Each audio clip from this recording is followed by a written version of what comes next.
ఢిల్లీలో మైనింగ్ మంటలు రెండవ రోజు కాకరాజేశాయి. ఎమ్మెల్యే కౌశిక్ రెడ్డి సైగలు సభలో దుమారం రేపింది. కడియంను బెదిరించిన కౌశిక్ రెడ్డిపై అనర్హత వేటు వేయాలని కాంగ్రెస్ సభ్యులు డిమాండ్ చేశారు. సీఎం రేవంత్ రెడ్డి సూచనతో ఎథిక్స్ కమిటీకి కౌశిక్ రెడ్డి అంశం చేరింది. ఎథిక్స్ కమిటీ కౌశిక్ రెడ్డిపై వేటు వేస్తుందనే చర్చ సాగుతుంది. అటు అసెంబ్లీ నుంచి బీఆర్ఎస్ ఎమ్మెల్యేలను సస్పెండ్ చేశారు. కౌశిక్ రెడ్డిపై వేటు పడుతుందా? ఎథిక్స్ కమిటీ ఏం చేయబోతుంది? బీఆర్ఎస్ కౌంటర్ ప్లాన్ ఏంటి? దీనిపైనే ఈరోజు డిబేట్లో చర్చిద్దాం. డిబేట్లో మనతో పాటు పాల్గొంటున్నారు డాక్టర్ జయరాం గారు, అనలిస్టు, అదేవిధంగా సుమిత్ర ఆనంద్ గారు బీఆర్ఎస్ నుంచి, అదేవిధంగా కత్తి వెంకటస్వామి గారు కాంగ్రెస్ నుంచి. ముందుగా జయరాం గారు, good morning. Very good morning. So సభలో జరిగినటువంటి కొన్ని సందర్భాలు అంటే కొన్ని మాటలను ఒకసారి మనం చూద్దాం. రారా చూసుకుందాం, కత్తుల కోలాటం ఆడుదాం బిడ్డ, మా పొడి కత్తులు లేచాయనుకో మీ గడికి ఏలాడగడతాం, బొక్కలో వేసి తొక్కుతాం. ఇటు కౌశిక్ రెడ్డి కూడా ఆయన కూడా కొన్ని అనుచిత వ్యాఖ్యలు చేసినట్టు ఎమ్మెల్యేలు మంత్రులు చెప్తా ఉన్న పరిస్థితి కనిపిస్తోంది. గన్తో కాల్చి లేపేస్తామన్నట్టు సైగలు చేస్తారని కూడా కాంగ్రెస్ నాయకులు ఆరోపిస్తున్నారు. మొత్తం మీద ఈ సభ గురించి మీరు ఏం చెప్పదలుచుకున్నారు? అసలు మీ అభిప్రాయం ఏంటి? ఒకటి ఈ రోజులలో ఎట్లుంటుందంటే పొలిటీషియన్ అనే వ్యక్తి ఎవరైనా, పొలిటీషియన్ అనే వ్యక్తులు ఎవరైనా వాళ్ళని కంపల్సరీ ఒక మ్యూట్ లో జయరాం గారు మీ వాయిస్ రావట్లేదు. మ్యూట్ లో పడారు. జయరాం గారు మీ వాయిస్ రావట్లేదు, మీరు మ్యూట్ లోకి వెళ్ళిపోయారు. జయరాం గారు మీరు మ్యూట్ లోకి వెళ్ళిపోయారు, మీ వాయిస్ రావట్లేదు. జయరాం గారు నా వాయిస్ వినిపిస్తుందా? మీరు మ్యూట్ లోకి వెళ్ళిపోయారు, మీ వాయిస్ రావట్లేదు బయటికి.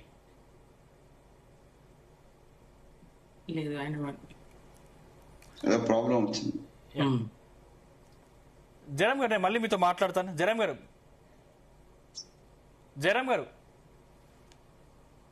రైట్, నేను మళ్ళీ మీతో మాట్లాడతాను. రైట్, సుమిత్రానంద్ గారు. Good morning.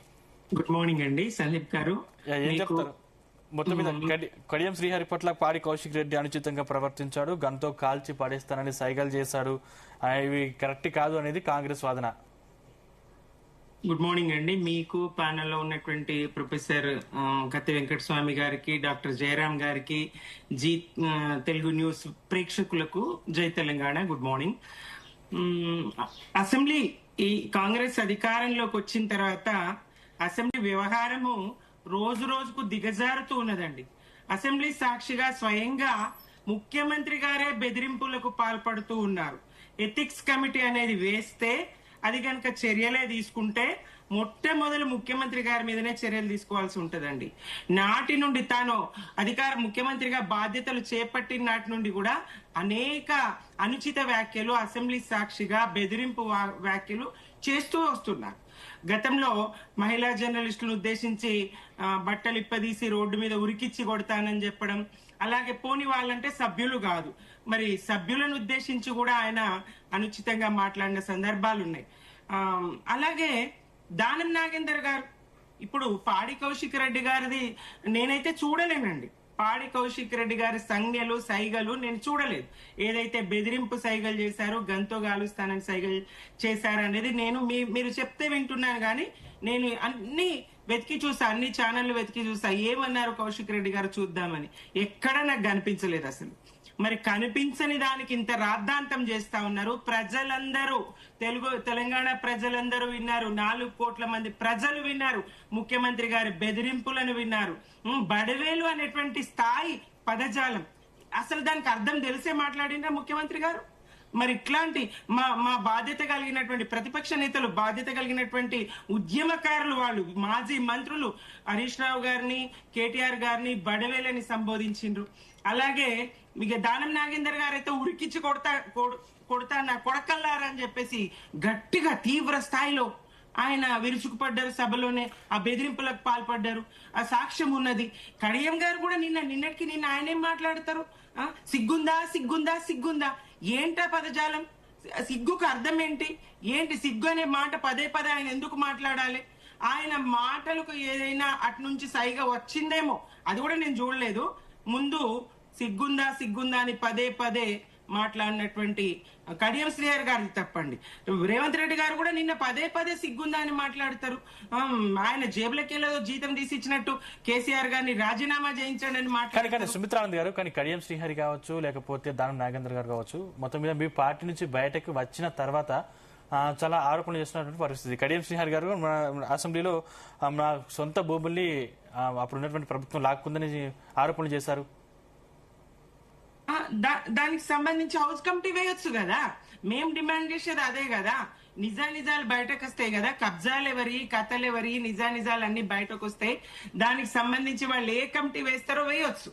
మరి అట్లా వేయకుండా ఇవాళ మా మీద నిందలు వేయడం, నిన్నటికి నిన్న ఆయన ఎట్లా, ఎంత పరుష పదజాలం అది, దానికి ఏ శిక్ష అసలు? మందుల సామ్యాల్ గారి భాష, వ్యవహారం, ఆ తీరేంటి అసలు? ఆయన ఎట్లా మాట్లాడతారు? అది ఎక్కడే విడ్డూరం? కత్తులు కోలాటం ఆడతాయా? అది అసెంబ్లీ అనుకున్నారా? రౌడీ దర్బార్ అనుకున్నారా? ఏంటి అసలు? అసెంబ్లీని ఏ స్థాయికి దిగజార్చిండ్రు? ప్రతిపక్ష నేత హాజరు గారంటే ఇది కదా సభ మర్యాద, సభ నడుస్తున్న తీరు. ఏం చర్చ జరుగుతుంది అక్కడ? ఒక్కటన్నా ప్రయోజనకరమైనటువంటి చర్చ జరగనప్పుడు అదేం అసెంబ్లీ, అదేం వ్యవహారము? సభ నడిపే తీరు అదేనా అసలు? తెలంగాణ అంతా విస్తుపోయే విధంగా కౌశిక్ రెడ్డి గారి సంజ్ఞలను, సైగలను ఎవ్వరు చూడలేరు. మందుల సామ్యుల్ గారి మాటలు అందరూ విన్నారు. కత్తుల కోలాటం ఎట్లాడతారు ఆయన? మీరు చెప్పారు ఇందాక, పొడికత్తులు వేస్తే గడియలకు వేలాడతాయంట. ఏం వేలాడతాయి? ఎవరిని చంపుతారు? ఏమనుకుంటున్నారు? ఏం భాష ఇది? ముఖ్యమంత్రి గారి మీద చర్యలు తీసుకోండి. ఆయన అనుచిత వ్యాఖ్యలు గతంలో చేశారు, చేస్తూనే ఉన్నారు, కొనసాగిస్తూనే ఉన్నారు. అలాగే ఎథిక్స్ కమిటీ అని నిజంగా ఎథిక్స్ కమిటీ చర్యలు తీసుకుంటే మొదట ముఖ్యమంత్రి గారి మీద, తర్వాత దానం నాగేందర్ గారి మీద స్పీకర్ గారు ఏమంటారు? ఒకవేళ మీరు మాట్లాడిన అనుచితం అనుకుంటే ఆయన వినలేరా? అనుచితం కాదా? ఉరికిచ్చి కొడతా నా కొడుకల్లారా అనే పదము సాటి సభ్యులను ఉద్దేశించి, ఎవరో బయట వాళ్ళని కాదు, గౌరవ శాసనసభ్యులను ఉద్దేశించి ఉరికిచ్చి కొడతారా ఆయన? ఏ రౌడీ భాష, ఏ రౌడీ దర్బారు? ఏవైనా ఆరోపణలుంటే మీరు ఏ కమిటీ వేస్తారో వేయండి. ఎథిక్స్ కమిటీ వేస్తారా, ప్రివిలేజెస్ కమిటీ వేస్తారా, హౌస్ కమిటీ వేస్తారా? కమిటీలు వేయండి, విచారణ చేయండి. నేరం ఎవరిదైతే వాళ్ళు, తప్పెవరు చేస్తే వాళ్ళు తెలంగాణ సమాజం ముందర దోషులుగా తలవంచుకోవాల్సిన పరిస్థితి తప్పకుండా ఉంటది. పదే దృష్టి మళ్లించడానికి, అటెన్షన్ డైవర్షన్ పాలిటిక్స్ లో భాగంగా ఇచ్చిన 420 హామీల నుండి పారిపోవడానికి, 13 హామీల నుంచి పారిపోవడానికి, మహిళలకు ఇచ్చినటువంటి మహాలక్ష్మి పథకం 2,500 ప్రశ్న నుంచి పారిపోవడానికి, రైతులకు రైతు బంధు ఎగవేసిన దాని నుంచి పారిపోవడానికి, ఇదిగో ఇట్లాంటి ఎత్తుగడలు, వ్యూహాత్మక ఎత్తుగడలు అనుకుంటున్నారు కానీ బొక్క బోర్ల పడుతున్నది కాంగ్రెస్. అపహాస్యం పాలవుతున్నది తెలంగాణ సమాజంలో కాంగ్రెస్. రైట్, వెంకటస్వామి గారు గుడ్ మార్నింగ్. నమస్కారం. అయితే అది అసెంబ్లీలో లేదు, రౌడీ దర్బార్లో ఉంది. ముందుగా చర్యలు తీసుకోవాలి, ముందుగా ఎథిక్స్ కమిటీ వేయాలనుకుంటే మాత్రం ఖచ్చితంగా మీ పార్టీ ఎమ్మెల్యేలపైన వేయాలనేది బీఆర్ఎస్ ఆరోపణ. ఎందుకంటే మొత్తం దాన్ని రౌడీ దర్బార్లో మార్చేస్తారనేది బీఆర్ఎస్ ఆరోపిస్తోంది. ముందుగా ప్యానెల్లో ఉన్న మిత్రులకు, మీకు, న్యూస్ ప్రేక్షకులకు అందరికి కూడా నమస్కారం. అసెంబ్లీలో జరుగుతున్నటువంటి వ్యవహారాలు, తర్వాత అసెంబ్లీలో గౌరవ శాసనసభ్యులు వాళ్ళ మాటలు, సైగలు, ఈ వ్యవహారానికి కూడా ప్రజాస్వామిక తెలంగాణ తలవంచుకునే విధంగా ఉంది. మనం ఎక్కడి నుంచి ఎక్కడికి పోతున్నాం అనేటువంటిది ఒకసారి ఆలోచించుకోవాలి. సభా మర్యాదను కాపాడాల్సిన బాధ్యత అధికార ప్రతిపక్షాలు అందరి మీద ఉంటుంది, ప్రతి ఒక్క సభ్యుని మీద ఉంటుంది.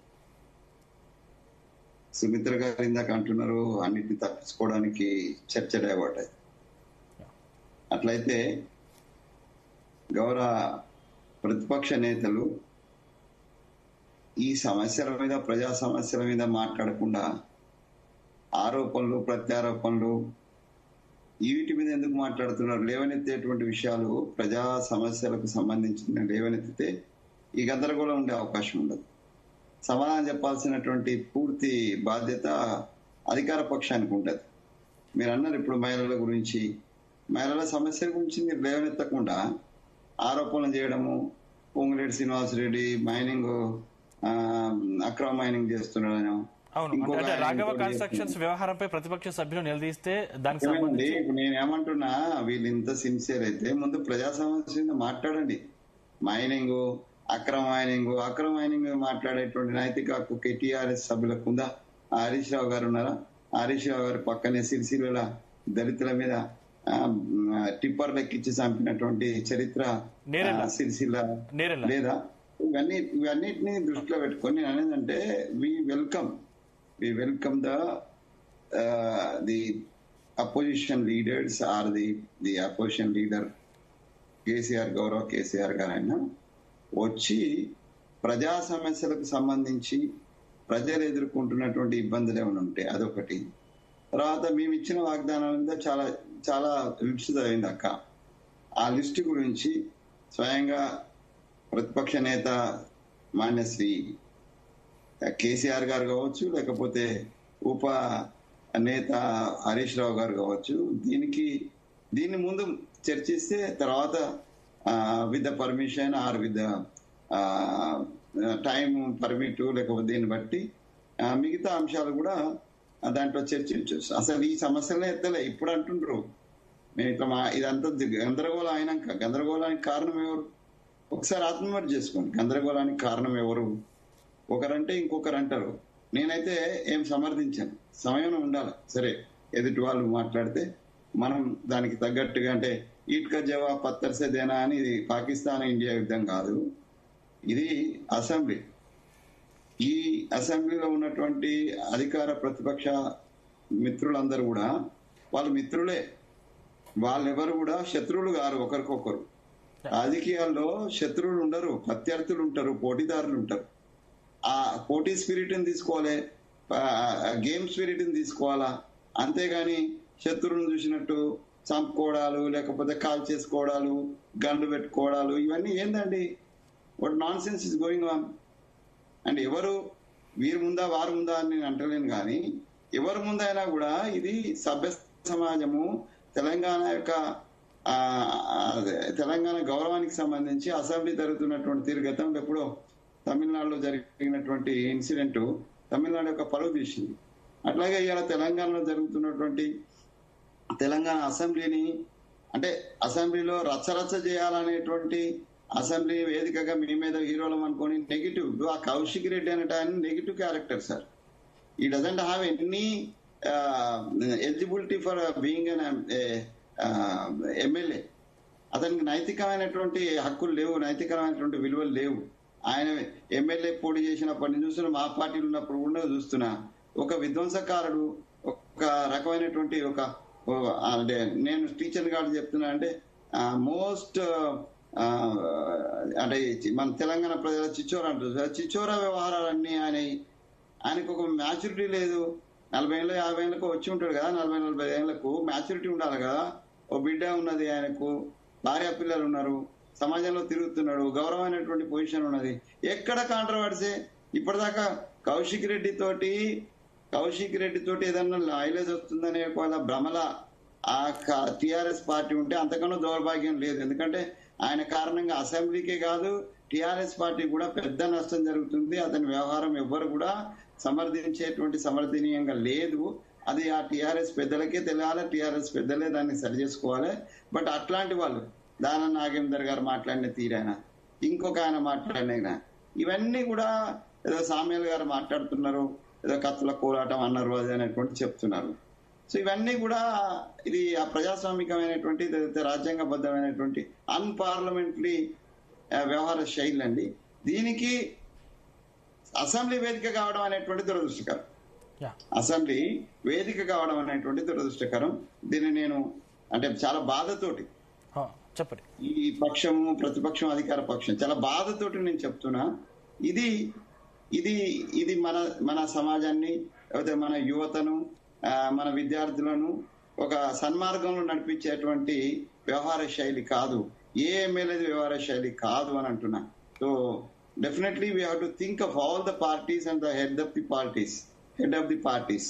అది మా మహేష్ అన్న కావచ్చు, అటు కేసీఆర్ గారు కావచ్చు, లేకపోతే భారతీయ జనతా పార్టీ రామచంద్రరావు గారు కావచ్చు, లేకపోతే ఓవైసీ గారు కావచ్చు, సిపిఎల్ కావచ్చు, వీళ్ళందరూ కూర్చొని కనీసం పార్టీ నేతలంతా కూర్చొని పార్టీలు ఎట్లా వ్యవహరించాలి, పార్టీ సభ్యులు ఆ శాసన మండలిలో శాసన సభలో పోయినప్పుడు ఏ భాష ఉపయోగించాలో ఒక ట్రైనింగ్ ఇస్తే మంచిదని నేను అనుకుంటున్నాను. రైట్ రైట్ జరం గారు, యా సో ఏం చెప్తారు? మొత్తం మీద సభలో మాటల తూటాలు పేలాయి. సో అసలు అసెంబ్లీ అంటే ఎట్లుండాలి, ఏ విధంగా చర్యలు తీసుకోవాలి, అసెంబ్లీ మీద మీ అభిప్రాయం ఏంటి? ఈ రోజు నా అదృష్టం ఏంటంటే ఇద్దరు టీచర్లను పెట్టుకుని నేను మాట్లాడుతున్నాను. I'm very happy with that. Okay, నా ఎదురుగా ఉన్నది ఇద్దరు టీచర్లు. సో ఇటు అక్క ప్లస్ ఇటు ఎంకన్. అంటే కనకము సింహాసనం మీద శునకాలను కూర్చుండబెడితే ఎట్లుంటుందో దీనికి ఎగ్జాంపుల్ ఇదే. ఎందుకంటే ఇద్దరు టీచర్లు చెప్పే మాటలు ఇవే. పిల్లలు పెడుతుంటే కూడా వాళ్ళు ఎవడైనా రాంగ్ బిహేవియర్ ఉంటే వీళ్ళు చెప్పారు. దీంట్లో దౌర్భాగ్యం ఏంటంటే కడియం శ్రీహరి నా టీచర్. ఇదో పెద్ద దౌర్భాగ్యం ఇది. అంటే ఇక్కడ ఈ కనకం సింహాసనం మీద నా టీచర్ కూడా ఓకే, ఈ కనకం సింహాసనం మీద ఈ శునకాలను కూర్చుండే పెద్ద పద్ధతి ప్రజలు మానుకోవాలి. శునకాలు ఏ రూపంలో ఉన్నా ఎవడైనా పర్వాలేదు, వాడు ఎవడైనా పర్వాలేదు. I don't care at all. నా ముఖ్యమంత్రినా, నా ప్రధానమంత్రినా, నా ఎమ్మెల్యేనా, ఎంపీనా అనే విషయం పక్కన పెడితే ఆ కనకం సింహాసనం అనేది అదేదో రాజభరణం కాదు, లేకపోతే పెత్తందారి వ్యవహారం కాదు. ప్రజల నుంచి ఎన్నుకోబడ్డ వ్యక్తి ప్రజాపాలకుడుగా వచ్చేసి ప్రజల శ్రేయస్సు కోసము, క్షేమము సంక్షేమం కోసం నిరంతరం ఆలోచనతోనే ఉండాల్సిన వ్యక్తి, అహర్నిశలు కష్టపడాల్సిన వ్యక్తి కూర్చోవలసిన ప్లేస్ అది. కాకపోతే దురదృష్టం ఏంటంటే ఈ సింహాసనం మీద శునకాలు వచ్చి కూర్చుంటున్నాయి. ఇంకా చెప్పాలంటే, ఇంకా తెలుగులో అచ్చ తెలుగులో చెప్పాలంటే కుక్కలు. శునకాలంటే శునకాలంటే కుక్కలు. ఆ మైండ్ సెట్ ఉన్న వ్యక్తులు, ఆ కరుపులు అరుపులు ఉండే వ్యక్తులు ఉండడం కరెక్ట్ కాదు. వాళ్ళని పేర్లను చెప్పాల్సిన పని లేదు, ప్రజలకు తెలుసు. ఇలాంటి వ్యక్తులు ఎందుకు ఉండటం? దీనికి ఎవరి దౌర్భాగ్యం అంటే ప్రజల దౌర్భాగ్యం. ప్రజలు 5,000 రూపాయలు తీసుకొని 1,000 రూపాయలు తీసుకొని మీ ఓటు అమ్ముకుంటే వచ్చి మిమ్మల్నే కరుస్తున్నారనే విషయం మర్చిపోవద్దు. దాంట్లో రూపాలు వేరే ఉండొచ్చు, మోసాలు వేరే ఉండొచ్చు, ద్రోహాలు వేరే ఉండొచ్చు. మొత్తానికైతే జరుగుతూనే ఉన్నాయి. నిరంతర ప్రక్రియ లాగా తెలంగాణ లోపల తెలంగాణ ప్రజల్ని మోసం చేస్తూనే ఉన్నారు. అడుగున రాజకీయ నాయకులు మోసం చేస్తున్నారు. అడుగున ఇక మోసం అంటే ఇక మామూలు మోసం కాదు. తవ్వటాలు, తీసుకోవటాలు, గనులు, ఇంకా చెప్పాలనుకుంటే లంచాలు, ఇది అది అనేది ఏం లేదు. ఏ రూపంలో ఏ రూపం అయితే ఆ రూపంలో నుంచి దోపిడే. ఇంత దోపిడీ చేసి కూడా ఇంకా అసెంబ్లీలో అయినా కనీసం నీతిగా మాట్లాడుకుంటారు అయ్యి అంటే లేదు. అక్కడ నీతి అనేది ఉండదు. మా బుద్ధి ఇట్లాంటిదే, మేము ఇలానే చేస్తాము, మీకు బుద్ధి ఉంటే మాకు ఓటేసి గెలిపియకండి ఇంకోసారి అనే సూచనను వాళ్ళు చెప్తున్నారు. దీనికి ప్రజల్ని కదా మనం అడగాల్సింది. అంటే ఇది ప్రజల తప్పునా, లేకపోతే ఈ రోజు రాజకీయ నాయకులు తప్ప, లేకపోతే ప్రభుత్వాల తప్ప, ప్రతిపక్షాల తప్ప? అంటే రాజకీయ నాయకుడు వేషంలో ఉండే వ్యక్తి రాజకీయ నాయకుడు అని చెప్పట్లేదు. రాజకీయ నాయకుడు వేషం అంటే ఆ పరిస్థితులను బట్టి ఆ నాటకాలు ఆడేసి అక్కడ అవి ఇప్పుడు ఊర్లలో కొన్ని వేషాలు కట్టి ప్రధానంగా కొంత అదే పొట్టకూటి కోసం వాళ్ళు వేషాలు కట్టేది ఎవరైనా మోసం చేయడం కోసం కాదు, పొట్టకూటి కోసం. హిందూ భాగవతాలు కావచ్చు కానీ ఇతర ఒగ్గు కథలు ఇట్లాంటి. కానీ వాళ్ళు రంజింపజేసి వాళ్ళు వాళ్ళ కష్టాన్ని తగ్గ ఫలితాన్ని తీసుకుంటారు. కానీ ఇక్కడ వేషాలు కట్టి ప్రజలను మోసం చేసి ఆ తరతరాలకు కూడబెట్టాల్సిన ధరాన్ని పోగు చేసుకుంటున్నారు. ఎంత దుర్మార్గం! మళ్ళా ఇంకా వీళ్ళు వచ్చి నీతులు చెప్తున్నారు. ఇక్కడ ఏ మైనింగ్ జరగలేదు, ఎవరి ఇల్లు కూల్చలేదు, ఎవరిని దోపిడీ చేయలేదని గత ప్రభుత్వం చెప్తుంది, ఈ ప్రభుత్వం చెప్తున్నారు. అరే అయ్యా, అందరి నీతి మంతులే అయితే మరి ఇన్ని లక్షల కోట్ల ఆదాయాన్ని ప్రభుత్వం చేతికి రాకుండా మీ చేతికి ఎందుకు వచ్చింది? ప్రజలు నిరుపేదలాగా ఎన్నుకున్నారు. ఆ కిలో బియ్యం కోసము ఆ క్యూలో నించవలసిన అవసరం ఎందుకు వచ్చింది? రేషన్ కార్డు కోసం ఎందుకు వచ్చుకోవాల్సి వచ్చింది? డబుల్ బెడ్రూమ్లు ఇంకా ఇస్తానని ఎందుకు మీరు ఊరించాల్సి వస్తుంది? ఇక్కడ ఇంకా చెప్పాలి అనుకుంటే ప్రజలు ఆరోగ్యము, నెక్స్ట్ చదువు అతికెందుకు ఎక్కింది. ఈ రోజు ఎన్ని రకాల మోసాలు అంటే అన్ని రకాల మోసాలను ప్రజలతో చేస్తున్నారు. అంటే దీన్ని ఎక్కడైనా నీతి ఉందా? ఎవరికైనా నీతి ఉంటే అనుకోవచ్చు. ఇక ముఖ్యమంత్రి నోటికైతే మొక్కాల్సిందే. ప్రతిపక్షం నోట్ల గురించి మనం చెప్పాల్సిన పని లేదు. అంటే ఈ రోజు మీరు భూత పురాణాలు చెప్పేసి ఎవరికి ఉద్ధరిద్దామని, ఎవరికి ఉపయోగం? ఎవరికి ఉపయోగం? నీతులు మాట్లాడడానికి మీ బ్లడ్ లో లేదు. ఎందుకంటే మీరు నీతిగా ఎన్నుకోబడ్డ వ్యక్తులు కాదన్నది మీరే చెప్తున్నారు. అదే కాన్స్టిట్యూషన్ పరంగా మాట్లాడాల్సిన జ్ఞానం లేదు. ఎందుకంటే మీకు చదువు సందేహాలు అట్లాంటివి ఉండవు. అంటే లాంగ్వేజ్లు డిగ్రీలు ఉన్నంత మాత్రం లేదు. చదువు అంటే ఈ రోజు 10th క్లాస్ చదివిన వాడు కూడా అత్యున్నతమైన విలువలతోనే మాట్లాడుతుంటారు. సోక్రటీస్ ఈ రోజు ఆయనకు ఏ చదువు రాదు. ప్రపంచంలో చాలా మందికి తెలిసిన విషయం. సోక్రటీస్ అసలు చదివే రాదు. ఆయన ఈ రోజు మహోన్నతమైన వ్యక్తిగా ఈ రోజు ప్రపంచంలో వెలుగుతున్నాడు. ఆయన చదివి కాదు, సోక్రటీస్ మహామేధావి అయింది. ఆయన వ్యక్తిత్వం ద్వారా, ఆయన మాటల ద్వారా, ఆయన బిహేవియర్ ద్వారా ఈ రోజు అత్యున్నతమైన విలువలను సోక్రటీస్ చెప్తున్నాం. అరిస్టాటిల్, సోక్రటీస్, హిపోక్రాటిస్ ఇంత గొప్ప వ్యక్తులు ఒక్క నిమిషం. మార్టిన్ లూథర్ కింగ్ ఇట్లా చెప్పాలనుకుంటే వీళ్ళంతా గొప్ప చదవలేదు. నీతి నియమాలతో బతికేళ్ళు. ఒక మహాపురుషుడు, ఒక అంబేద్కర్ తప్ప మిగతా గొప్ప వ్యక్తులంతా వాళ్ళ ఔన్నత్యంతోనే, వ్యక్తిత్వంతోనే ప్రజల్ని మెస్మరైజ్ చేశారు తప్ప ఇట్లా నీతిమాన పనులతో కాదు. దయచేసి సిగ్గు లేకుండా మీరు ఇట్లాంటి బిహేవియర్ అసెంబ్లీలో చేయొద్దు అనేది it's my sincere warning. Right. Sumitra గారు ఏం చెప్తారంటే పాడి కౌశిక్ రెడ్డి గురించి చర్చించాలి అనుకుంటే ఇక్కడ కౌశిక్ రెడ్డికి సంబంధించి మీ పార్టీలో చాలా తీవ్ర ఆరోపణలు ఎదుర్కొంటున్నటువంటి వ్యక్తి, అంటే ఎక్కడ కాంట్రవర్సీలు జరిగినా కూడా, ఎక్కడ గొడవలు జరిగినా దాన్ని ప్రేరేపించే వ్యక్తి కౌశిక్ రెడ్డి అని చెప్పేసి ఇట్లా చాలా విమర్శలు కౌశిక్ రెడ్డి మీద ఉన్నాయి కదా. అదేం లేదండి. కౌశిక్ రెడ్డి పోరాట మనస్తత్వం కలిగినటువంటి వ్యక్తి. ఆవేశము, ఉడుకు రక్తం ఇది సహజం. కానీ కత్తుల కోలాటం ఆడడం ఏంటి? మరి శామ్యూల్ గారి వయసు దృష్ట్యా ఆయన మాట తీరు ఎలా ఉండాలి? అసెంబ్లీ సాక్షిగా గడీలకు వేలాడదీస్తాడా? మనుషులను పోసి ముక్కలు చేసి గడీలకు వేలాడదీస్తా సాటి సభ్యులను అనేటువంటి స్థాయి మాటలు. కౌశిక్ రెడ్డి మాటలు ఎంతండి దాని ముందర? ముఖ్యమంత్రి గారి వ్యవహార శైలి ముందు కౌశిక్ రెడ్డి గారి మాటలు వేస్తాయండి. సాక్షాత్తు స్వయంగా ముఖ్యమంత్రి గారు రేవంత్ రెడ్డి గారి వ్యవహార శైలి మీద ఆయన మాటలు ఏ పార్టీ, ఆయన వ్యవహార శైలి ఏ పార్టీ? ఇందాక సోదరులు వెంకటస్వామి గారు అంటారు ఆయన వల్ల నష్టం జరుగుతా ఉంది అని. మరి కాంగ్రెస్ కు రేవంత్ రెడ్డి గారి వల్ల లాభం ఏమైనా జరుగుతా? అంటే ఆ మాటల్ని ఇప్పుడు వెంకటస్వామి గారు కూడా ఖండించారు ఆ సభలో. అది కరెక్ట్ కాదని చెప్పేసి వెంకటస్వామి గారు చెప్తున్న పరిస్థితి ఉంది. మీరు కౌశిక్ రెడ్డి చేసినటువంటి వ్యాఖ్యలు మీరు ఖండిస్తారా? కౌశిక్ రెడ్డి ఏ వ్యాఖ్యలు చేసినట్టు నాకైతే వినపడలేదు. ఆ సైగలు కూడా ఎక్కడ కనిపించలేదు. ఇదేంటంటే కాంగ్రెస్ చిక్కుకున్నది. ఇది ఏదైనా బీఆర్ఎస్ సభ్యులు మాట్లాడిన మాటలను కనపడనీయకుండా మైకు ఏది కెమెరాల అటువైపు తిప్పనీయకుండా చేసిందో ఆ కారణంగా ఇవాళ ప్రపంచం కౌశిక్ రెడ్డి గారి ఏమన్నారు, ఎందుకు ఈ చర్చ, ఎందుకు ఈ రాద్ధాంతం అని చూస్తా ఉంటే ఎక్కడ దొరకడం లేదండి. ఈవెన్ మీ ఛానల్లో కూడా కౌశిక్ రెడ్డి గారి సైగలు ఉన్నాయి అని నేను అనుకోను. ఎందుకంటే చూపిలేరు వాళ్ళే, చూపించలేదు, ఎక్కడ కూడా చూపించలేరు. ఎట్లా తెలుస్తుంది కౌశిక్ రెడ్డి గారు ఏమన్నారు, ఎందుకు ఆయన మీద ఈ నెపం నెడతా ఉన్నారు, ఎందుకు నింద మోపుతా ఉన్నారు? కేవలం నిందనేనా? ఇది ఇందులో నిజమేమున్నది? ఇది ఏం లేదు. ఒక బురద జల్లే ప్రయత్నం అయితే చేస్తారు. ప్రత్యక్షంగా బెదిరించిన వాళ్ళు ఎక్కడ ఉన్నారు? ప్రత్యక్షంగా చెవునబడ్డాయి మాటలు ఊగిపోతున్నారు.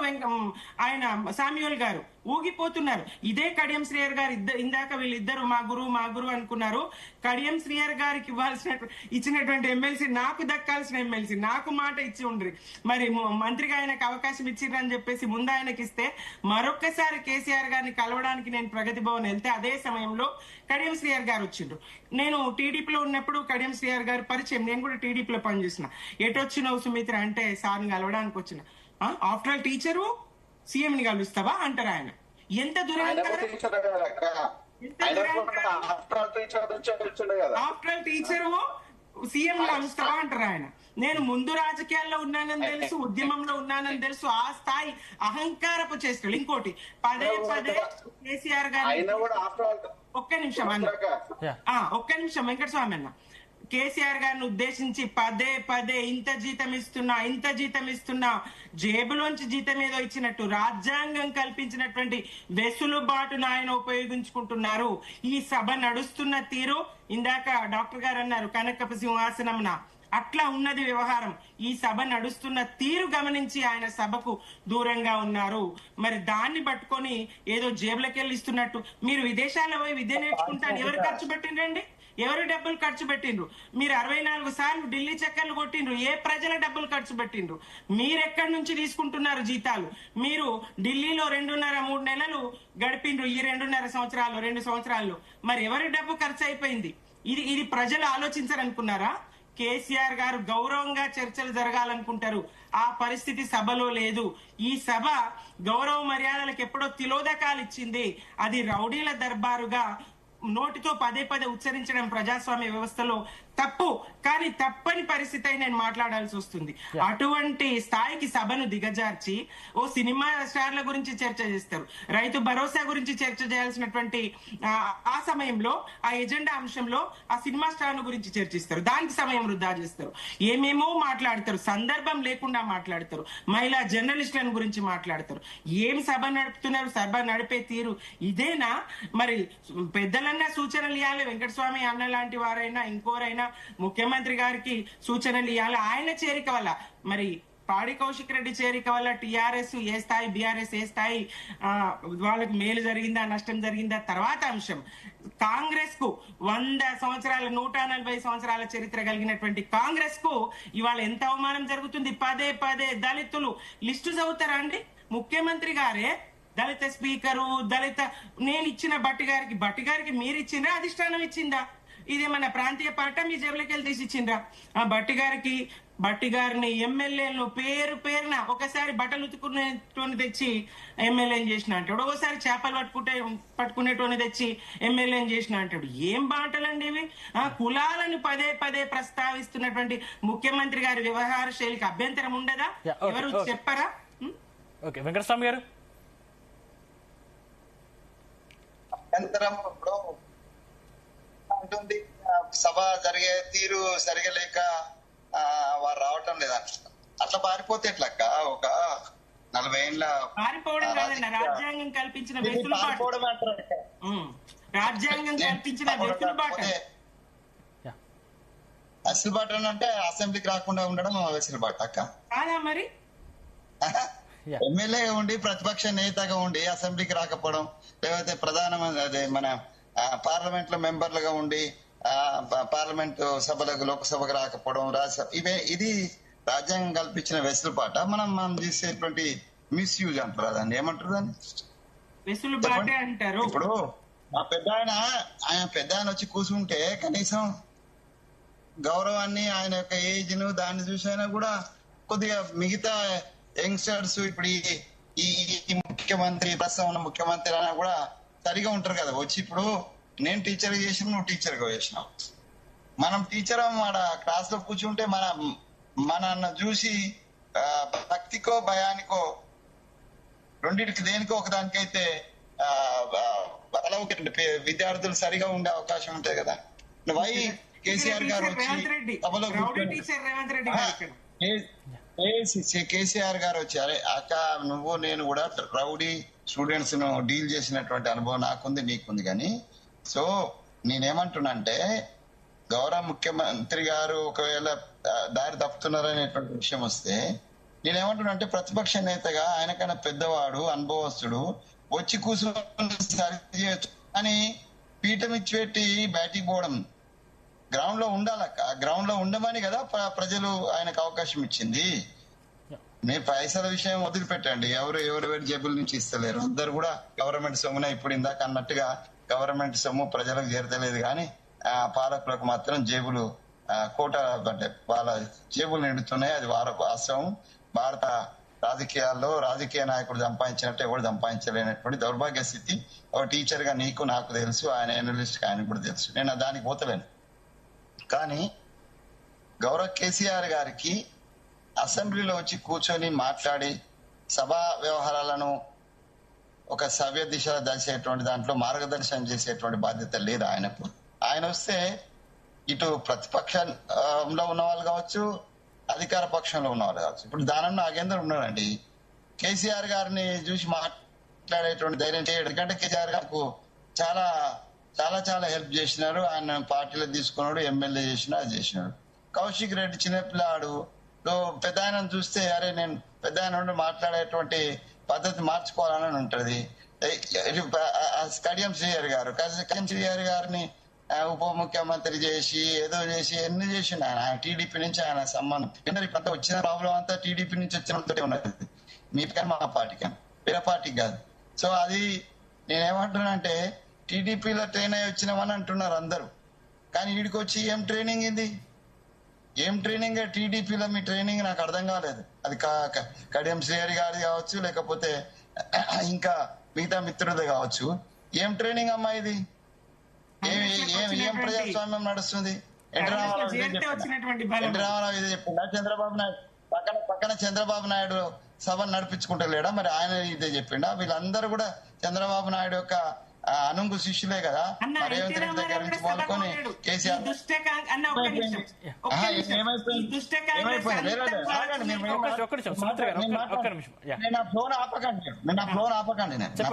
దయచేసి మీరు నా ఫ్లోన్ ఆపకండి.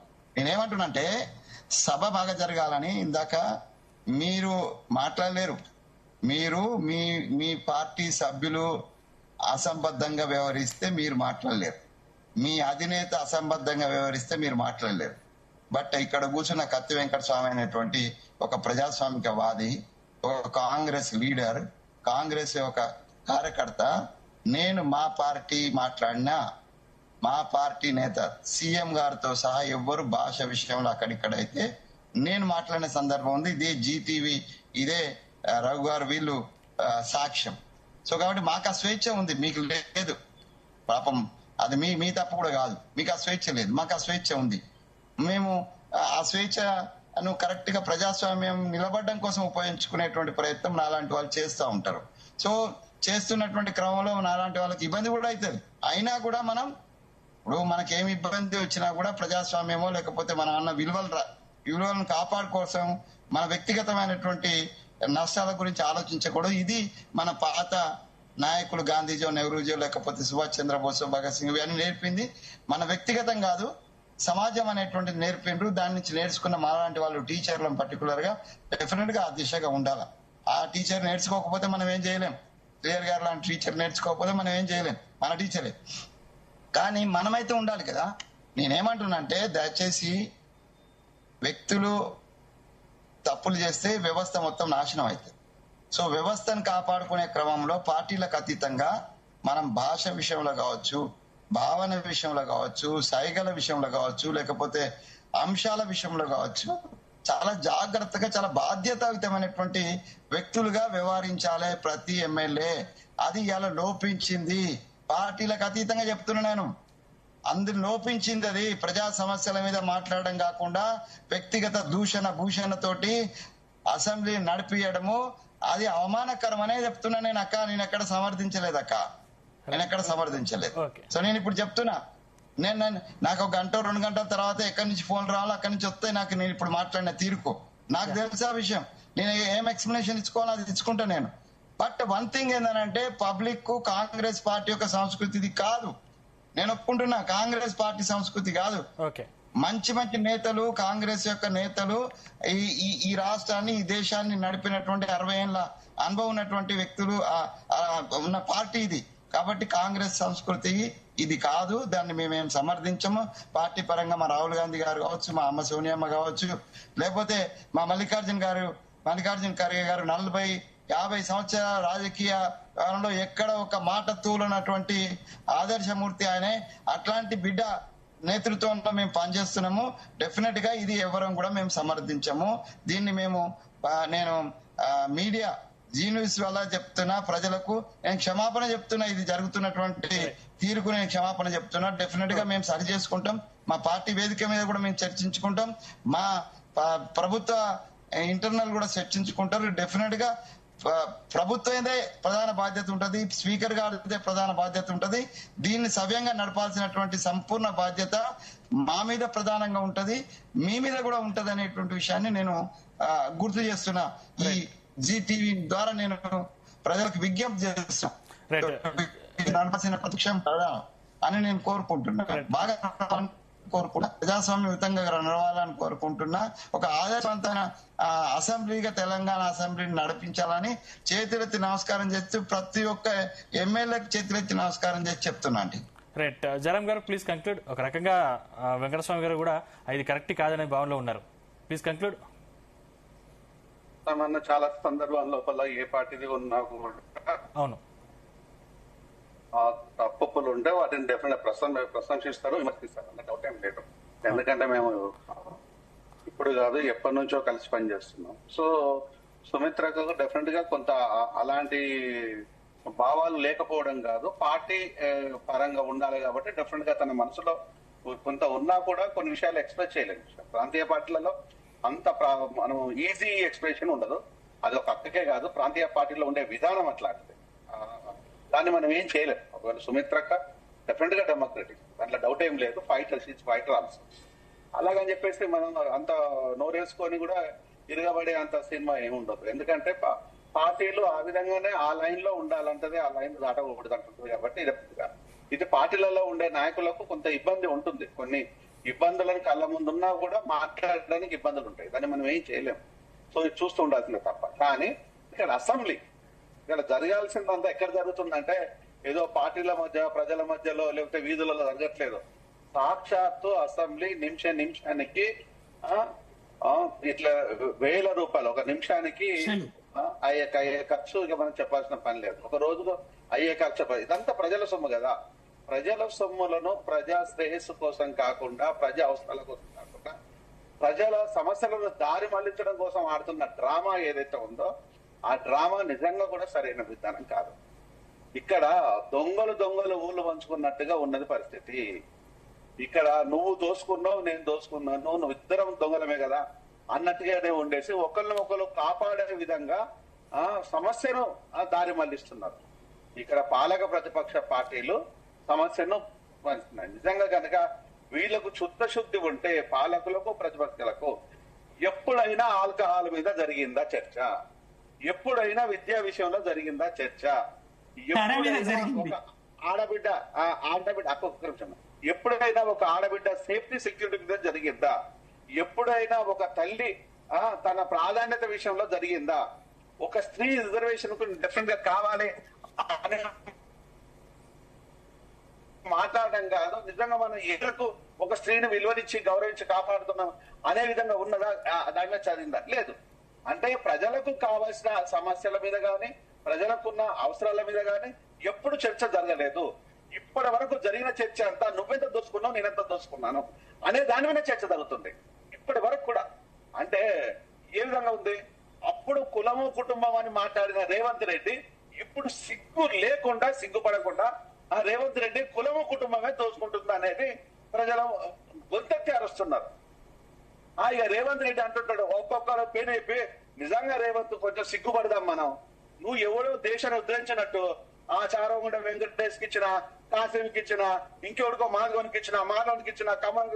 అరే ఎవడివయ్యా నువ్వు? నాకు అర్థం కాదు. నువ్వు ఇచ్చింది ఏంది? రాజ్యాంగ హక్కును నువ్వు ఇంప్లిమెంట్ చేసే తమ్ముడికి లేదు. నాతో మాట్లాడు. నీకు కానీ టిఆర్ఎస్ పార్టీ నేతలకు కానీ మీకు దమ్ము ధైర్యం ఉంటే ఏ నేతలు మీరు అనుకుంటున్నారో, ఎంత పీకుడు గండాన్ని మీరు అనుకుంటున్నారో ఒక చర్చ పెడదాం. ఆ చర్చలలో నేను ప్రజల నుంచి నేను వస్తాను, నేను సామాన్యుని. పాలక ప్రతిపక్ష పార్టీలో ఉండే నేతలు మీరు నిజంగా ఎస్సీలను కానీ బీసీలను కానీ ఏ మేరకు ఉద్ధరించిందో మాట్లాడుకునే దమ్ము మీకు ఉందా? విద్యాపరమైన కానీ, లేకపోతే ఆరోగ్యపరమైన అంశాలు కావచ్చు, లేకపోతే ఉద్యోగ అంశాలు కావచ్చు, ఇంకా నేను వేరే చిల్లర విషయాల్లో పోను. మీ దోపిడీ విషయం మాట్లాడాను నేను. మీ దోపిడీ ఇలా రాజకీయ నాయకులు చేసే దోపిడీ విషయాన్ని నేను మాట్లాడడం ప్రామిస్ చేస్తున్నాను. ఓన్లీ ప్రజా సమస్యల కోసం మాత్రమే మాట్లాడదాము. దానికోసం దమ్ముందా అంటే ఏ ఒక్కడికి లేదు. ఈ మాట నేను ఎప్పుడు కాదు, చాలా సందర్భాల లోపల చెప్పాను. ఏ ఒక్కడికి లేదు. అంటే ఈ రోజు జరుగుతున్నది ఏంటి అంటే నిలువు దోపిడీ చేసుకుంటూ మీరు ఎవరినో ఉద్ధరించిండ్రు అంటుంటారు. ఎవరినో ఉద్ధరించిండ్రు మీరు? బ్రోకర్లను పెట్టుకున్నారు. మీరు చెప్పాలంటే ఒక్క నిమిషం అన్న, మీరు ఈ రోజు కులాల నుంచి కొంతమంది బ్రోకర్లను పెట్టుకొని ఆ బ్రోకర్లతోనే భజన చేయించుకుంటున్నారు. మీరు వాళ్ళు ప్రజల కోసం కొట్లాడిన వ్యక్తులు కాదు. ఆ కొట్లాట ముసుగులో ఉన్న బ్రోకర్లను మీరు పెట్టుకేసుకొని ఆ బ్రోకర్ల నుంచి తీసుకొచ్చారు. కులంలో నుంచి కొంతమంది బ్రోకర్లను పెట్టుకున్నారు. కానీ ఆ కులాలలో ఉన్న పేదలైనా బాగుపడ్డారా? బాగుపడ్డారా? రెడ్డిలలో పేదలు బాగుపడ్డారా? వెలమలలో పేదలు బాగుపడ్డారా? వైశ్యాసు బ్రాహ్మణ్స్ లో ఉన్న పేదలు బాగుపడ్డారా? ఇతర కులాల ఎస్సీ ఎస్టీ బీసీ మైనార్టీల గురించి మాట్లాడాల్సిన అవసరమే లేదు. ఎందుకంటే నిత్యం దోపిడీ అయ్యే కులాలు అవే కాబట్టి, ఆ సెక్షన్సే కాబట్టి.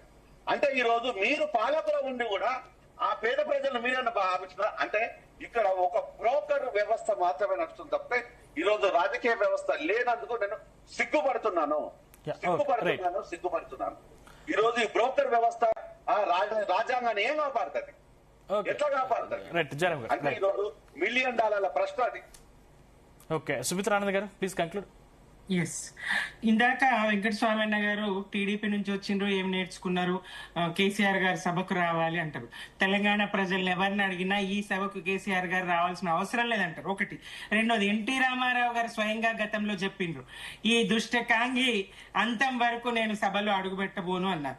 అలాగే చంద్రబాబు నాయుడు కూడా తన భార్యను అవమానించిండ్రని సభలో అడుగుపెట్టనని ప్రతిజ్ఞ చేసిండ్రు. సభకు రాకపోవడం అనేటువంటి అంశము, సభకు రాకపోవడం నాకులో ఆపకండి, ఇందాక మధ్యలో మీరు మాట్లాడలేదు. సభకు రాకపోవడం అనేటువంటి అంశము కేసీఆర్ గారు ఒక్కరే మొదలు పెట్టింది కాదు. ఈ సభ నడుస్తున్న తీరు, ఈ సభ ఇందాక ఇద్దరం టీచర్లము మరి అక్కడున్న టీచర్ రేవంత్ రెడ్డి గారు ఈ సభ నడుపుతున్నటువంటి తీరును, వ్యవహారాన్ని చూస్తా ఉన్నాం. ఇక్కడ ఆ సైగలను ఎవరైతే పాడి కౌశిక్ రెడ్డి గారు సైగలు అన్నారో ఆ సైగలను నేను కాదు ఎవరు చూడలేదు.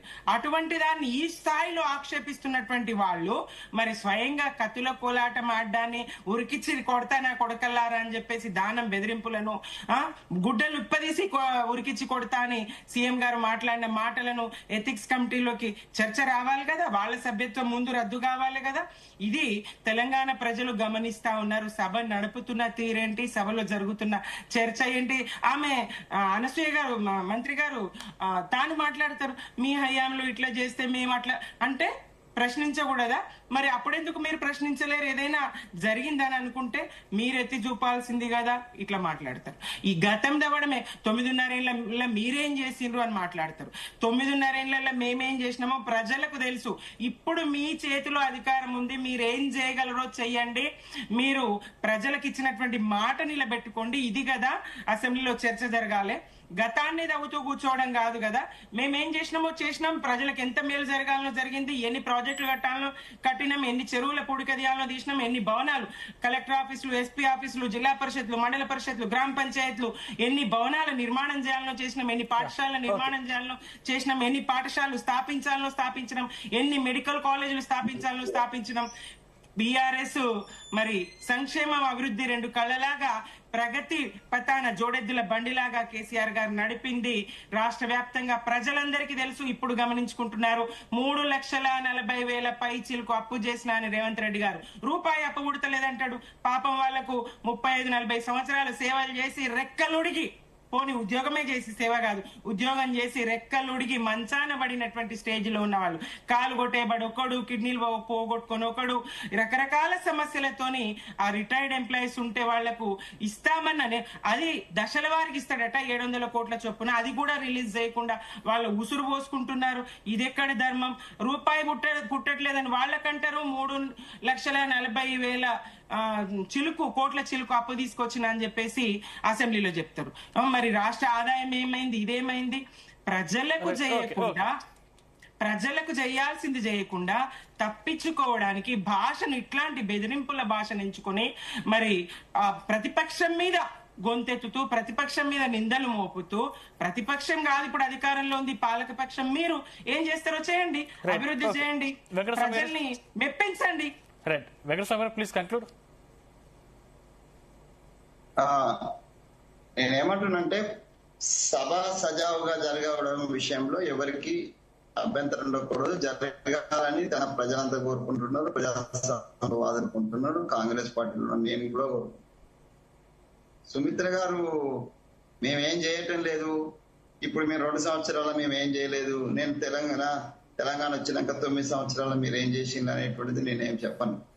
ఏం చేసిందో ప్రజలే చూస్తున్నారని మీరు చెప్పిండ్రు, మీరు ఒక లిస్టు చదివిండ్రు, బాగానే ఉంది. కానీ తెలంగాణ అసెంబ్లీలో మీరు వివరించిన తీరు, లేకపోతే తెలంగాణ అసెంబ్లీలో ప్రతిపక్షమే లేకుండా చేసినటువంటి ఒక అరాచకమైనటువంటి అప్రజాస్వామికమైనటువంటి పాలన కేసీఆర్ గారి నేతృత్వంలో జరిగింది. అందుకే ప్రజలు మిమ్మలను ప్రతిపక్షంలో కూర్చోబెట్టిన అనేటువంటిది ఇప్పటికైనా మీరు రియలైజ్ కాండి. మీరేదో గొప్పలు చేస్తే ప్రజలు పక్కన కూర్చుని పెట్టేటోళ్ళు కాదు. ఇలా మేమేదో మేమేం చేయకపోతే మమ్మల్ని కూడా మీలాగానే కూర్చోబెడతారు. దాంట్లో డౌట్ ఏం లేదు. ప్రజాస్వామ్యం చాలా గొప్పది, ప్రజలు ఓటర్స్ చాలా గొప్ప వాళ్ళు. ఎవరు చేస్తున్నావు అనేది మేము చేసిన ఏం కనిపిస్తలేదు. 2 సంవత్సరాల్లో మేము చేసినవన్నీ ఏం కనిపించటం లేదు వాళ్ళకు. మేమేం ఉట్టిగానే డైవర్షన్ పాలిటిక్స్ స్టార్ట్ చేసింది ఎవరు ఈ రాష్ట్రంలో? అసెంబ్లీలో అసంబద్ధమైనటువంటి భాషను ఉపయోగించింది ఎవరు ఈ రాష్ట్రంలో? బయట ముఖ్యమంత్రిగా ఉండి సన్నాసులు, దద్దమ్మలు, జానారెడ్డి గారి లాంటి ఉత్తమ్ రెడ్డి గారిని పట్టుకొని నల్గొండలో పోయి జంపాలన్నటువంటి ఈ వ్యక్తి ఎవరు? ఇవన్నీ మర్చిపోయినారా? నేను మనం గుర్తు చేసి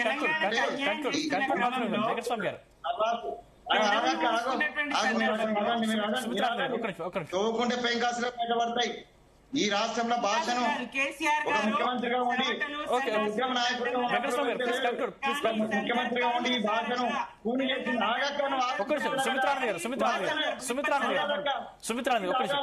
నేను నీకు గౌరవించి ఆగినా, ఇప్పుడు మీరు కూడా నాకు గౌరవించి ఆగండి దయచేసి.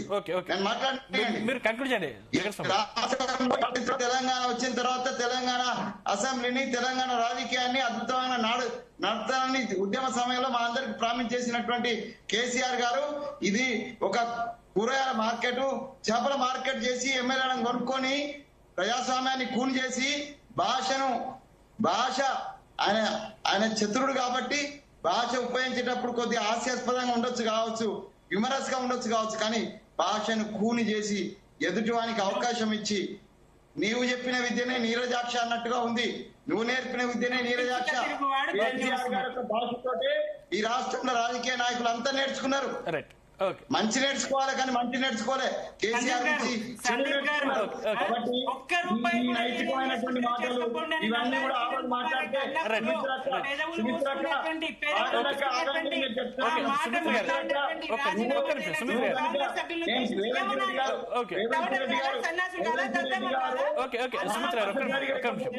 భాష సరిగా లేదు, మా ముఖ్యమంత్రి గారు సరి చేసుకోవాలని చెప్పినా నాకు ధైర్యం ఉంది. మాట్లాడినావా?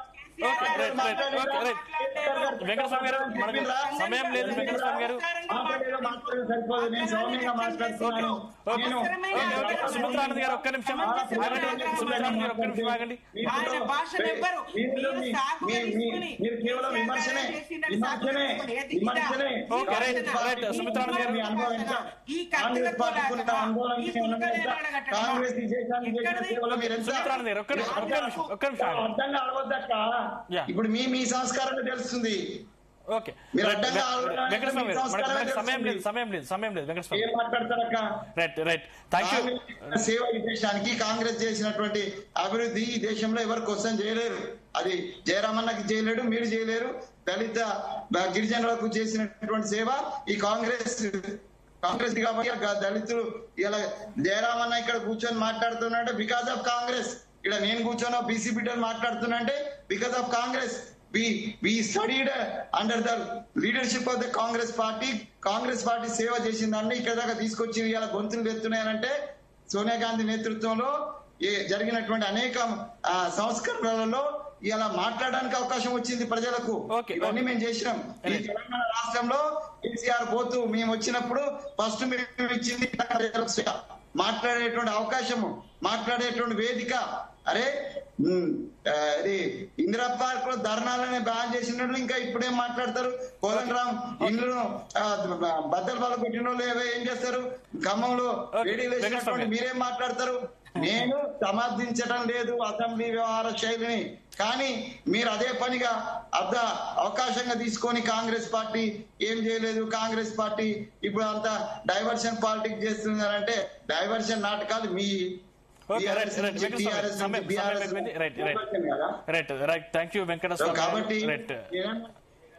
వెంకటస్వామి గారు, జయరాం గారు, సుమిత్రానంద్ గారు, థ్యాంక్ యూ. చర్చలో మాతో పాటు పాల్గొన్నందుకు ధన్యవాదాలు. మొత్తం మీద ఇవి ఈ రోజు డిబేట్ లోని అంశాలు. చూస్తూనే ఉండండి.